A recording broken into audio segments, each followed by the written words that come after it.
శ్రీ కృష్ణదేవరాయుల కల శ్రీ 500 సంవత్సరాల క్రితం విజయనగరమనే సామ్రాజ్యాన్ని శ్రీ కృష్ణదేవరాయులు పరిపాలించేవారు.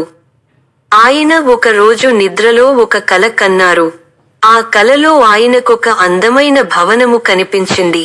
ఆ భవనం ఆకాశంలో తేలుతూ 1,00,000 దీపాలతో చాలా అద్భుతంగా ఉంది.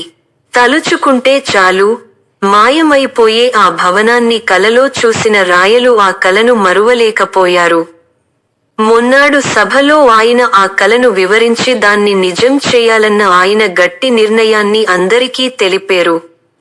అది విన్న వారంతా అలాంటి భవనమును ఎలా కట్టగలము? అసలు గాలిలో తేలే భవనాన్ని కట్టడం అసాధ్యము కదా అని నచ్చచెప్పడానికి ప్రయత్నించారు. రాయులు కోపగించుకుని, అదంతా నాకు అనవసరం. మీరేం చేస్తారో నాకు తెలీదు కాని నా కల నిజమవ్వాలి. అలాంటి భవనాన్ని కట్టిన వారికి నేను 1,00,000 వరహాల బహుమానము ఇస్తాను. లేదా మీరందరూ నాకు కనిపించకండి అని ఆజ్ఞాపించారు. విన్నవారంతా నిర్ఘాంతపోయారు. ఎన్ని రోజులు గడిచినా రాయులు ఆ కలను మరువలేదు. ఒక రోజు సభకొక వృద్ధుడు వచ్చాడు.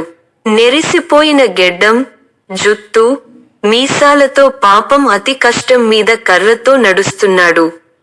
నాకు అన్యాయం జరిగింది, న్యాయం చేయండి అని రాయుల వారిని ప్రార్థించాడు. నీకేమన్యాయం జరిగిందో నిర్భయంగా చెప్పు, నేను న్యాయం చేస్తాను అని రాయులు హామీ ఇచ్చారు. నా దగ్గర 100 నాణ్యాలున్నాయి స్వామి, అవి ఒకరు దొంగలించుకుపోయారు. నాకు వారెవరో తెలుసు, నా నాణ్యాలు అడిగి ఇప్పించండి అని ఆ వృద్ధుడు విన్నపించాడు. శ్రద్ధగా విన్న రాయులు ఈ దొంగతనం ఎవరు చేశారు, ఎక్కడ చేశారు అని ప్రశ్నించారు.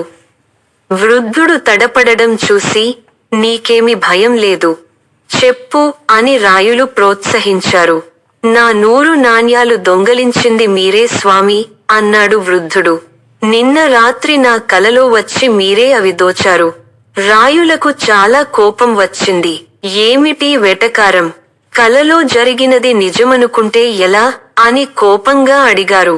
ఈ మాట విన్న వృద్ధుడు తన గెడ్డం, మీసం తీసేసి, కర్రను పక్కకు పడేసి, పగటి వేషాన్ని విప్పేశాడు. చూస్తే అతను తెనాలి రామకృష్ణ.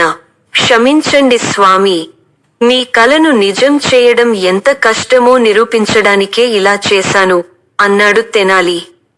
రాయులకు చాలా నవ్వొచ్చింది. ఇంత చక్కగా ఆయనకు అర్థమయ్యేలా చెప్పిన తెనాలి రామకృష్ణను ఆయన చాలా అభినందించారు. వికట కవి